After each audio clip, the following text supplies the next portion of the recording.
If you were to ask most women what they hate most about their partners, the biggest percentage will tell you that their men do not give them emotional provision.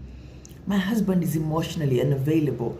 Yeah, I know he provides, he does everything for me, but the emotional provision, I feel lonely. We don't talk. We don't discuss anything. He's avoidant. We don't even have conflicts. Like, he would rather run away than discuss the important issues. I don't know what to do. And whenever I get a chance to speak to parents, I tell them it starts with us as parents. If we don't want more emotionally unavailable men, we need to do a better job at raising our sons. We nurture our daughters, we cuddle them, we hug them, we allow them to cry and be sad, and then we do the opposite with the boys. We are raising emotionless men, just repeating the cycle.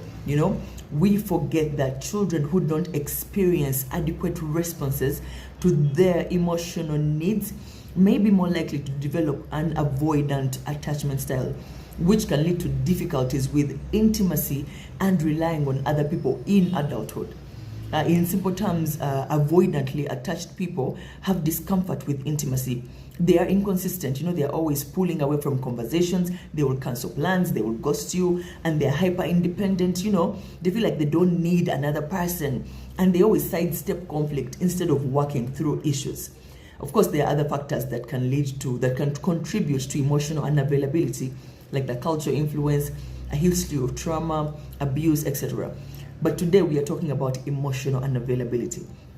And in simple terms, an emotionally unavailable person cannot or will not consistently connect with another person through deep conversations, showing or being receptive to another person showing emotions. You'll be crying and your husband won't care. There is no empathy. That's how you feel, right?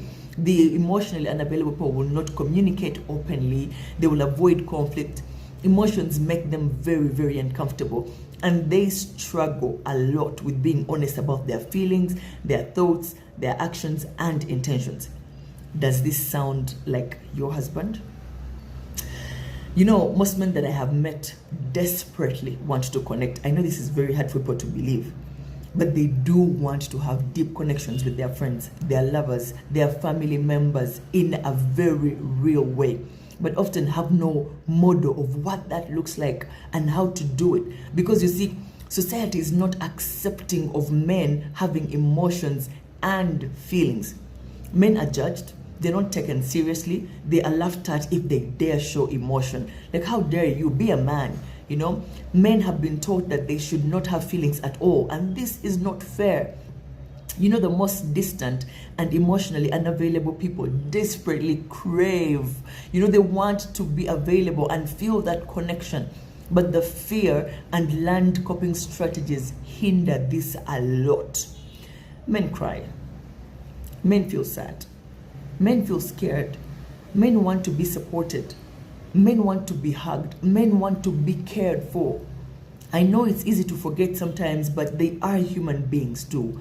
You see, the same things that make a woman cry can make a man cry, until society beats it into them that no, you're not supposed to show emotion. You're supposed to repress it, right? Now, listen, let's stop perpetuating a cycle where boys are trained and raised thinking that to express an emotion makes you less than. You're not masculine enough. Let us not be the ones who push the narrative that crying or showing emotion or feeling sad isn't tough enough or isn't masculine enough. No. It ends with us. Everyone is born with emotions, but then life happens. And then we develop coping strategies. Some are unhealthy. And most of these coping strategies, most of us don't even understand why we have alcoholics, why people abuse drugs, why we have people who, have mental health problems. Because we developed unhealthy coping mechanisms to get through life. Because we have no one to talk to. Men feel that way almost all the time, right? I need you as a lady, a wife, a sister, I need you to go through your texts right now and check the last time you ever genuinely checked on your partner, asking to see if he's okay.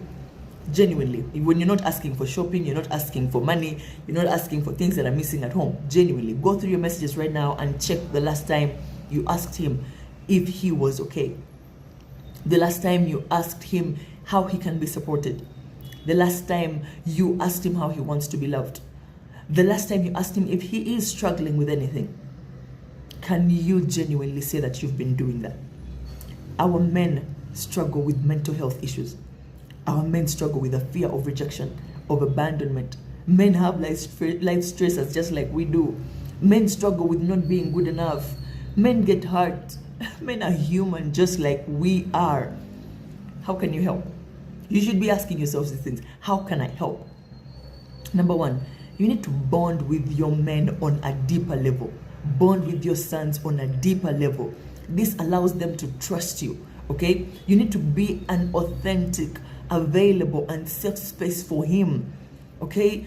Allow him to feel his emotions without judgment. This is how meaningful connections are created. You know, attempting to understand what people are going through, men in this scenario, instead of laughing at them, allows for everyone to feel comfortable being human and having human needs. Okay, we as a society need to stop. We need to start normalizing that everybody has the right to cry, everybody has a right to feel certain emotions, and that it's okay for men to show more vulnerable emotions. This is how you can help as a wife and as a mother to a son out there. Okay, I wanted to put this right here on the internet. Maybe it could help a struggling woman out there who doesn't understand, why is my husband showing up this way? Well, it is because your husband is going through stuff that they feel like they cannot talk to you about, because maybe you will not understand, or maybe because you're not a safe space for them.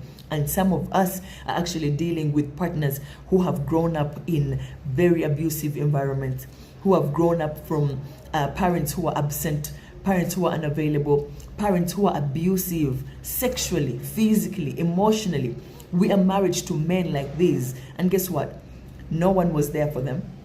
So they learned to cope in the only way they know how, suppress the emotion. And now they are our husbands. And we kind of expect them to show up for us. Like, why are you not emotional? Why don't you listen? Why can't you open up? Why can't you communicate? Why can't you talk to me? They are struggling with things you have no idea about. Show them some grace. Assalamu alaikum wa rahmatullahi wa barakatuh.